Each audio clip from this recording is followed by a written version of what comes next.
રાજેશ આયરે અને જય Sainath education and charitable trust દ્વારા બોર્ડની પરીક્ષા આપવા જઈ રહેલા પરીક્ષાર્થીઓના શુભેચ્છા અર્થે સુંદરકાંડના પાઠનું આયોજન કરવામાં આવ્યું। માધ્યમિક અને ઉચ્ચ માધ્યમિક શિક્ષણ બોર્ડ દ્વારા લેવામાં આવતી ધોરણ 10 અને 12ની બોર્ડની પરીક્ષા આપવા જઈ રહેલા વિદ્યાર્થીઓના શુભેચ્છા અર્થે દર વર્ષની જેમ આ વર્ષે પણ સુંદરકાંડના પાઠનું આયોજન કરવામાં આવ્યું હતું। રાજેશ આયરે અને જય Sainath education and charitable trust દ્વારા સુંદરકાંડના પાઠનું આયોજન ઝાંસી કી રાની મેદાન સુભાનપુરા ખાતે કરવામાં આવ્યું હતું, જેમાં પરમ પૂજ્ય અશ્વિન પાઠક ગુરુજીના સ્વકંઠે સંગીતમય સુંદરકાંડનો પાઠ કરવામાં આવ્યો હતો।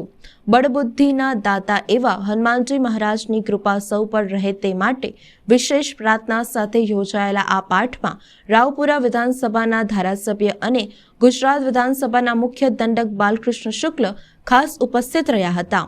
સુંદરકાંડના આ પાઠમાં ભારતીય જનતા પાર્ટી વડોદરા મહાનગરના મહામંત્રી રાકેશ સેવક, યુવા કોર્પોરેટર શ્રીરંગ આયરે, કોર્પોરેટર સુરેખા પટેલ, નરસિંહ ચૌહાણ, નગર પ્રાથમિક શિક્ષણ સમિતિના સભ્ય વિજય પટેલ સહિતના રાજકીય મહાનુભાવો પણ હાજર રહ્યા હતા। આયરે પરિવાર અને જય સાઈના ટીમ દ્વારા આયોજિત સુંદરકાંડના પાઠનો મોટી સંખ્યામાં પરીક્ષાર્થીઓએ સહિત શ્રદ્ધાળુઓએ લાભ લીધો હતો। પાઠ પૂર્ણ થયા બાદ ગુજરાત સરકારના મુખ્ય દંડક બાલકૃષ્ણ શુક્લએ પ્રસાદી રૂપે પેંડાનું વિતરણ કરી મોઢું મીઠું કરાવ્યું હતું, તો પરીક્ષાર્થીઓને બેસ્ટ ઓફ લક કહી શુભેચ્છા આપી હતી। સાથે પ્રસાદી રૂપે પેન રાજેશ આયરે અને શ્રીરંગ આયરે દ્વારા આપવામાં આવી હતી, જેમાં જય સાઈનાથ એજ્યુકેશન એન્ડ ચેરિટેબલ ટ્રસ્ટની ટીમ સહભાગી બની હતી।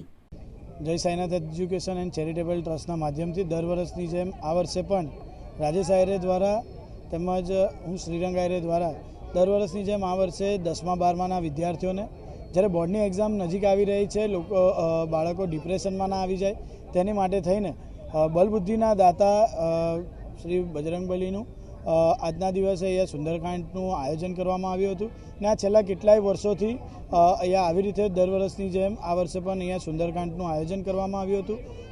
ગુજરાત વિધાનસભાના મુખ્ય દંડક, મારા સાથી કાઉન્સિલરો તમામ અહીંયા હાજરી આપી છે, તમામ લોકોનો ખૂબ ખૂબ આભાર માનું છું।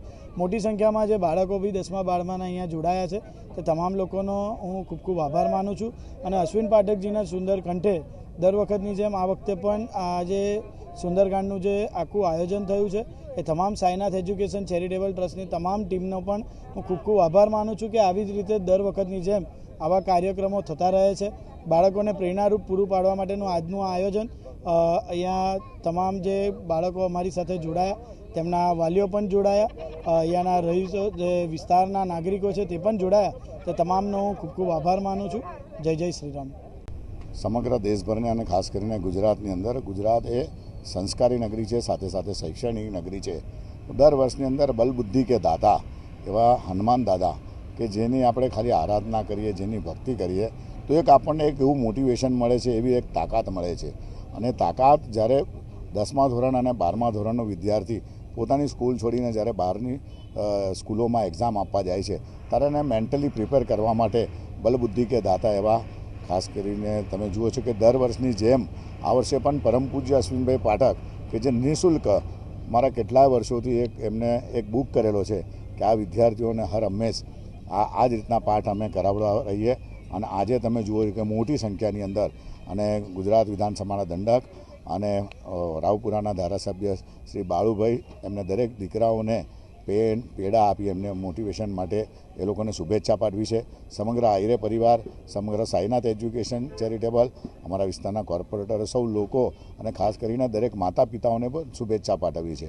અને આપણે પણ આપણા ઘરની અંદર આપણા દીકરાઓને પણ મોટિવેશન આપીએ। રિઝલ્ટ જે કંઈ હશે, કારણ કે મહેનત કરી છે કરશે જ, ભગવાન ફક્ત આશીર્વાદ આપશે, પણ મહેનત હાર્ડ વર્ક તો દરેક દીકરાઓએ કરવાનું છે। પણ એનું મોટિવેશન વધારવા માટે દર વખતે 10મા અને 12મા ધોરણની એક્ઝામ પૂરી 11મી તારીખથી જ્યારે એક્ઝામ ચાલુ થવાની છે ત્યારે આજે તમે જોઈ રહ્યા છો કે ખૂબ મોટી સંખ્યાની અંદર દીકરાઓ સાથે પેરેન્ટ્સો પણ આવ્યા હતા। સૌ લોકોને આજે આયરે પરિવાર તરફથી, સાઈનાથ એજ્યુકેશન તરફથી, અમારી સમગ્ર ટીમ તરફથી હું ખૂબ ખૂબ શુભેચ્છા પાઠવું છું અને ભગવાન એમની બધી મનોકામના પૂર્ણ કરે તેવી ખૂબ ખૂબ વિશ કરું।